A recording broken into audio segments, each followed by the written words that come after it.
जो राहुल गांधी यात्रा लेके निकले हैं, आपको लगता है कि ये कोई संदेश अभी तक 3000 किलोमीटर में इसने दे दिया है, उसका कोई असर हो रहा है? और आगे खास तौर पे क्योंकि अब वो उत्तर प्रदेश और उसके बाद वो पंजाब और जम्मू कश्मीर जाएगी, तो वहां अब उनके सामने क्या चुनौतियां हैं और क्या मेरे पास इन मुझे इलाकों में दो राहुल स्पष्ट गांधी नहीं फायदे दिखाई जाएंगे? पड़ते हैं।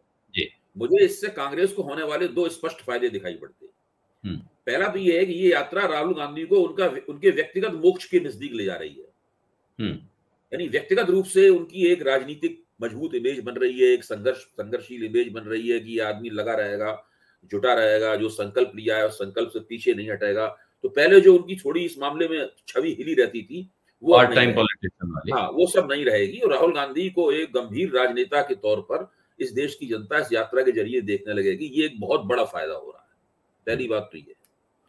और दूसरी बात यह है कि इस यात्रा के जरिए राहुल गांधी लगातार एक सामाजिक समुदाय को संबोधित कर रहे हैं। और को भी कर रहे होंगे, मुझे एक दिखता है, वो है मुस्लिम समुदाय।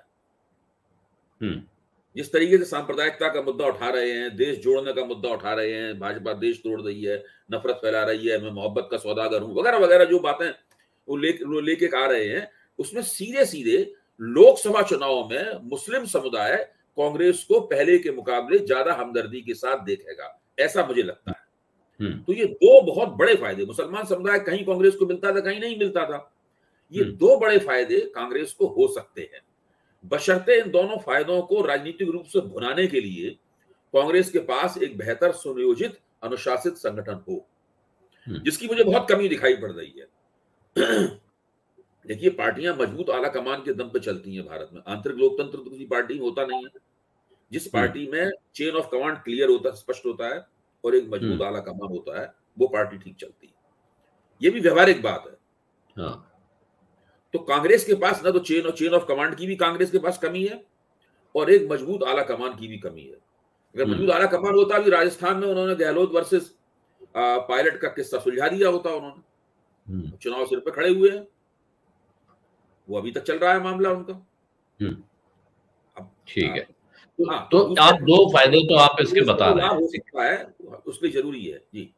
हाँ, तो जो दो फायदे आप बता रहे हैं, उसमें जो दूसरा फायदा आपने जैसे कहा कि मुसलमानों का एक समुदाय को एड्रेस कर रहे हैं, इसके साथ ही यह खतरा नहीं पैदा होता है जो खतरा केजरीवाल जी को लगातार दिखता रहा पिछले चुनाव तक, कि हम मुसलमान का नाम लेंगे तो हिंदू हमसे छटक जाएंगे और तुरंत एक एंटी हिंदू पार्टी की इमेज में।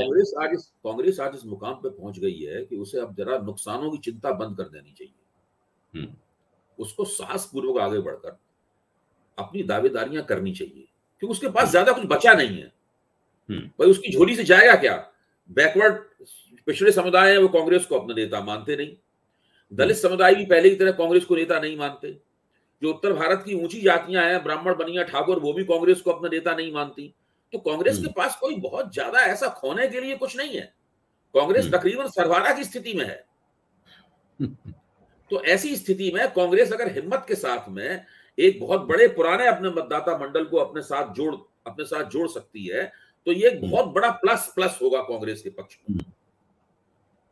यानी जहां है वहां से अगर फिर वो एक राष्ट्रीय मुद्दा लेके भी आ सकती है। राहुल गांधी लगातार चीन का सवाल भी उठा रहे हैं, जो चीन के साथ विवाद है उसका भी सवाल उठा रहे हैं।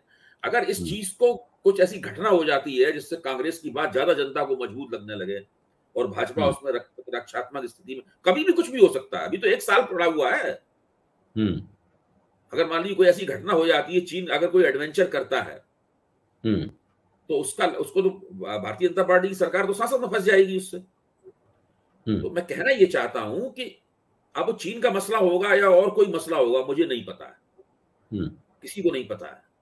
लेकिन भारतीय जनता पार्टी ने पिछले 9 साल में जिन राष्ट्रीय मुद्दों को तैयार किया है, भाजपा उन राष्ट्रीय मुद्दों को पूरी मजबूती के साथ में, अपनी पूरे संसाधनों के साथ में और प्रचार में जो महारत हासिल है उसके साथ में वो राष्ट्रीय मंच पे पेश करेगा। इसका मुकाबला विपक्ष कैसे करेगा, कांग्रेस कैसे करेगी, ये बात उनको सोचनी चाहिए अभी से। अभी समय है, धीरे धीरे ये समय निकल जाएगा।